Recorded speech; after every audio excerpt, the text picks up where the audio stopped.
So I work at Royal London Hospital. I'm a surgeon, I'm an upper GI surgeon specialized in cancer surgery of the stomach and esophagus.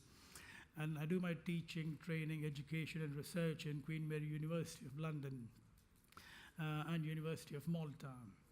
Now, Queen Mary University of London is one of the, in UK we call it Russell Group, in US you would call it an Ivy League university. And just to give you a background, we've had 8 Nobel Prize winners from our university in the history of university. And this is the first university which adopted technology-enhanced learning and has a training curriculum for acquiring surgical skills using virtual reality. I started this back in 2006. If you look at the history of VR in education, dates back to 1991. It first featured in nursing education, and since then, almost every field of medicine has been touched upon with VR and training. There's plenty of evidence in the literature showing validation of virtual reality training for surgical training in laparoscopic surgery to show that how VR training can fast-track the learning experience, reduce the operating time, and results in better performance. We fast forward sort of 20 years. In 2011,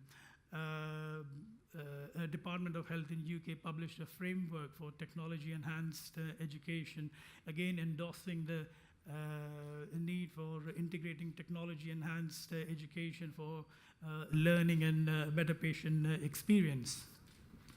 I want to draw your attention to 2 problems, which is talented workforce shortage and higher education deficit, and how we can use technology to sort of address these 2 problems. Now, there's a WHO document published which says that there's no health without a workforce, and which is quite true. For a developing country, it's a major contributor to access to safe and effective healthcare. And for a developed world, it's adding to the cost of healthcare delivery. Hopefully, in future, we may not have this problem if you sort of fast forward 10 or 20 years, where we might have our own personalized robot doing either household work or providing nursing care or even a medical consultation and healthcare. Coming to higher education, again, the demand and outstrips the supply, and there's a gross imbalance. By 2020, 50% of the world population of 18 to 22-year-old, which is the university-going population, will be based in India, China, Indonesia, and US. And if you look at the UNESCO data predicted for 2025, there'll be 100 million students who won't have a place in the university, because the university, the classrooms are not growing at the same pace and rate as population.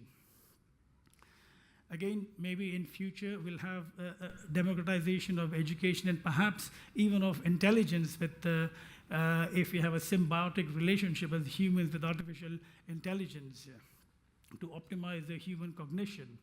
And what I mean by symbiotic relationship is having a brain-computer interface. So in theory, the entire human race can have the same IQ. And we'll have to have the same IQ, especially if we want to populate the galaxy, as you heard in a keynote speech yesterday. Let me draw your attention to sort of what's happening today. So there's no point in sort of predicting and looking at the future. We need to deal with the issues that affect us in our day-to-day life.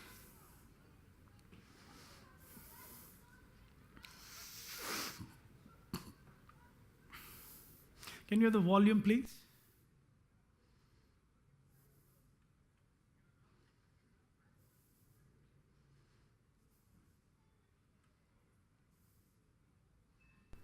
Volume, please. Over the past 2 decades, global health has focused on individual diseases. Surgical care has been afforded low priority in the world's poorest regions, leaving 5 billion people without access to safe, affordable surgical and anesthesia care. Patients requiring surgical treatment will face multiple hurdles: delay in seeking care, delay in reaching care, delay in receiving care. Reaching the hospital does not guarantee treatment, as many lack the proper infrastructure to provide emergency surgical care. As a result, many easily treatable conditions become diseases with high fatality rates. As many as 90% of maternal deaths could be averted by timely intervention. For those who successfully obtain treatment, 1/4 will experience financial catastrophe as a result of receiving surgical care. To save lives and prevent disability, an additional 143 million surgical procedures are required annually in developing countries. Today's surgical workforce would need to double in 15 years to reach our target of 80% coverage of timely access to essential services by 2030. The total costs required to reach these targets are significant, at approximately $350 billion by 2030. However, the costs of failure are even greater. The lost output will cost developing countries an estimated $12.3 trillion. Investing in surgical services is affordable, saves lives, and promotes economic growth, making surgery an indivisible, indispensable part of healthcare.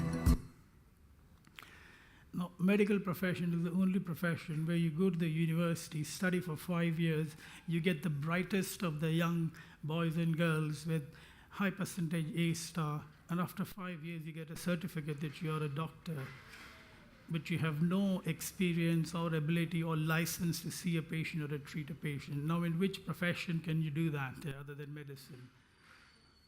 It takes 15 years to train as a surgeon. And if we have to double the surgical workforce, there's no way we can sort of meet the demand and the supply. So the current system, we can safely say, is not working. We need to completely disrupt this, change the DNA of the healthcare. How do we change the education side of it? I'm not going to sort of delve on the healthcare delivery that we've heard a lot using technology and artificial intelligence. So let's look at the domains of learning. Cognitive skills, the mental skills, the knowledge, psychomotor skills that you need as a surgeon, sort of dexterity, and affective skills, which is emotional intelligence as a doctor. Now, the technology is going to offer a solution. The help of artificial intelligence technology, we can improve cognitive skills. And as I said, we can democratize intelligence by brain-computer interface. Surgical simulation will help develop surgical skills and psychomotor skills which are necessary. We all know AR and VR is very, very immersive. And why immersive learning is good? Because we are not going to produce more universities, more classrooms, more lectures. It's not possible. If you look at the knowledge retention, look at the learning pyramid, the knowledge retention in a classroom is about 5%. Reading yourself behind a computer or even a textbook, your knowledge retention is up to 10% max. If I tell you something, you're going to forget. If I teach you something, you might remember. However, if I engage you, involve you, immerse you in something, you will probably learn. So I embarked on sort of creating an immersive hybrid learning curriculum for acquiring surgical skills and reducing the surgical training period that is necessary. So we developed an online platform, a virtual classroom. That's very easy to do so. In partnership with Medical Reality, when I met Shafi and the work that he did, we developed AR, VR training modules, which are integrated into the master's curriculum and course, and combining that with hands-on surgical training by simulation. At the moment, we're using box trainers, but as we hear Matt talking about the future VR with haptics, we'll be able to train surgeons using haptics and VR. So Medical Reality aims to scale the global, the problem of scalability. It's on a mobile platform, VR headset, internet. It replaces sort of, time, place, person, and numbers. You're not restricted by any of those things here. The VR surgery offers a holistic learning application which provides uninterrupted close-up surgical training experience. Now, why this is important? Because fortunately or unfortunately, surgical education and training has not changed in the last 120 years. People still learn in a classroom or an operating theater watching over your shoulder. This is what it used to look like 100 years ago, but today you cannot have so many people watching me or Shafi or Charlie operate. You can have 2 or 3 people in your operating theater to watch and learn from you.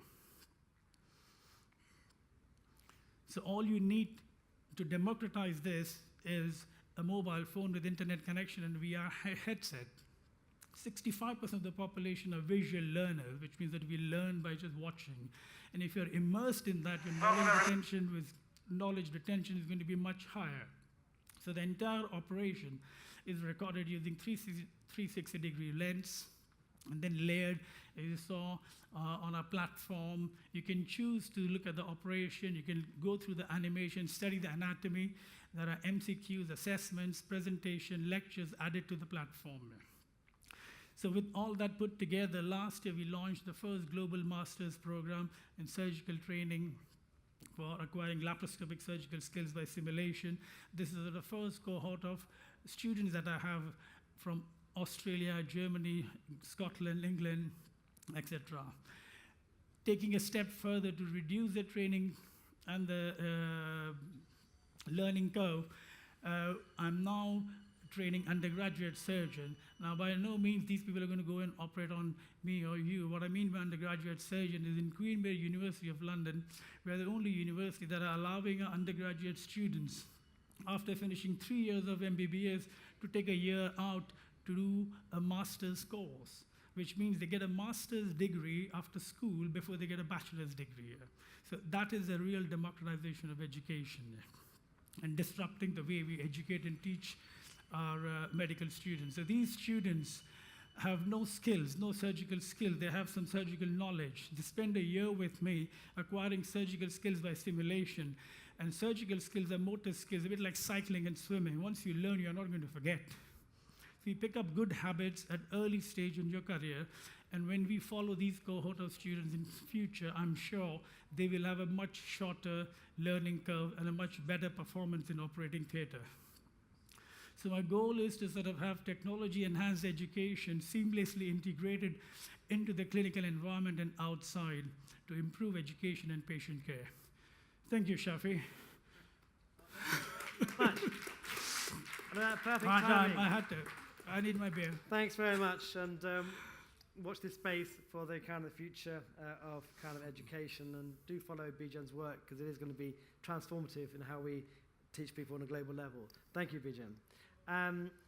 It's kind of got to the end, I guess. I need to kind of thank a few people, I guess, for the work they've done with us. First of all, it's been a long day, 37 speakers from all around the world. I'm sure you'll agree. It's been a really fabulous day, intense, but a lot of learning.